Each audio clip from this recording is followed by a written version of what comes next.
When you think of Riot Games, what are they to you? A video game developer, right? Wrong. Riot Games will soon be the world's first esports developer. In fact, Riot Games is a couple years away from dominating esports entirely, and this is not exaggeration for clickbaiting purposes, this is facts. Riot is setting themselves up for esports domination. For their 10th year anniversary in October 2019, Riot went all out, celebrating themselves. They announced Valorant, their own tactical shooter, a card game, their own fighting game, Wild Rift, an esports manager game, and even an anime. Nani? I mean, this announcement was huge. There's putting your dick on the table, and then there's just breaking the damn table altogether, and Riot Games is rivaling the Dudley Boys on this one. It's time for the game! Many were surprised when Riot announced this all at once, seemingly just unloading rather than maximizing the effect of this huge reveal. But I say, this is all tactical. This is on some real Sun Tzu Art of War type shit. Avoid what is strong and strike at what is weak. This was some real psychological warfare and a statement to all the other companies out there. A big dick breaking the table statement saying we're not here to play, we're here to dominate. In fact, we already won, you lost the fight without there even being one. Who else would have the money, the balls, the audacity, the tenacity for such ambitions of world esports domination? Who else than Riot? I mean, League of Legends pretty much defined what esports is, and now they're redefining what an esports publisher is and are setting the tone to which esports is developing from adolescence into adulthood. There's a shift in our favorite pastime where gaming and esports are no longer the same thing. It's kind of been split into two camps, esports and gaming. Or at least the player base has, and companies just hadn't caught on yet. Well, with the exception of Riot Games, that is. I mean, let's look at the esports scenes they're targeting. The FGC, tactical shooter, card games, MOBA, or mobile MOBA, and now let's look at the biggest esports scenes. Could it be that they're actively going after the biggest esports markets? Oh, Help, please. Riot is telling you, based on the type of genre of games that they are making, that they're really interested in esports. Telling someone you're interested is mustering up the courage to send that first shy flush emoji. What Riot is doing to esports is sending straight up nudes.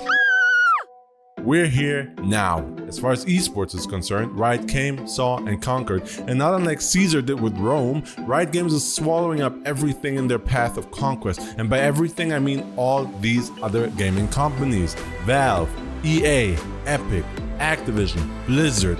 Especially the latter is kind of tragic since Blizzard is trying to do what Riot is doing, and they also birthed the genre and were once a fierce rival. So we were scared to death of StarCraft 2 because it's the sequel to the best PC game in the history of the world from the best game developer in the world. They ask you how you are, you just have to say that you're fine when you're not really fine, but you just can't get into it because they would never understand. Unlike their competitors, Riot actually has the infrastructure and expertise to support professional, well thought out leagues in all of these games, and if you don't want to take that from me, here's Devin Nash saying the exact same thing. They already have a complete infrastructure to support leagues in all of these games. What's to stop them from building a franchise league in every single one of these games?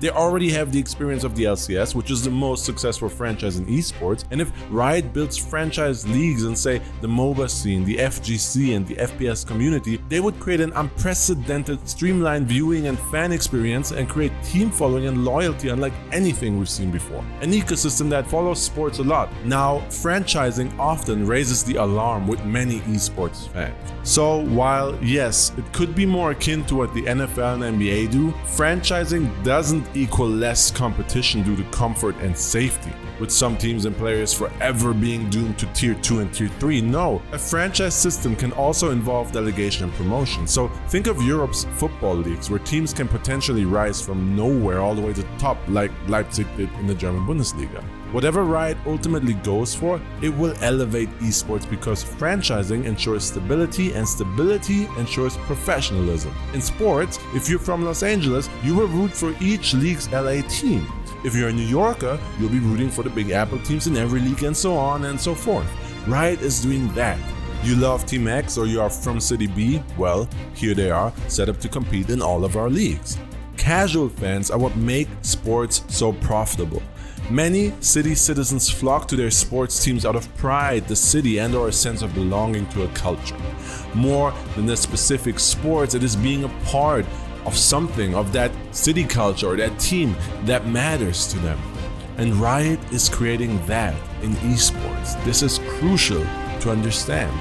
This will give a whole new layer to winning championships if one team or one franchise can win across all leagues. With the limitless budget Riot has, you know this will all be polished to at least LCS levels. Set days and times when matches take place, a clear schedule that's easy to follow and not convoluted over a trillion different tournaments from various organizers like what Valve and other companies are doing. Esports has always been too complex to approach, but following the League of Legends pro scene couldn't be easier. Japan has the LPL, Korea has the LCK, America has the LCS, and Europe has the LEC. They have a set schedule and it is clear which trophy matters how much. It is just like traditional sports, and Riot expanding upon that will further blur the lines between esports and physical sports. Ultimately though, this is a win for the fans, particularly casual fans who will now have a much easier time getting into the scene. I mean, why do you think that League of Legends, which is arguably one of the more complex games to watch, is by far the biggest esports? Because as an esports scene, it's easy to follow,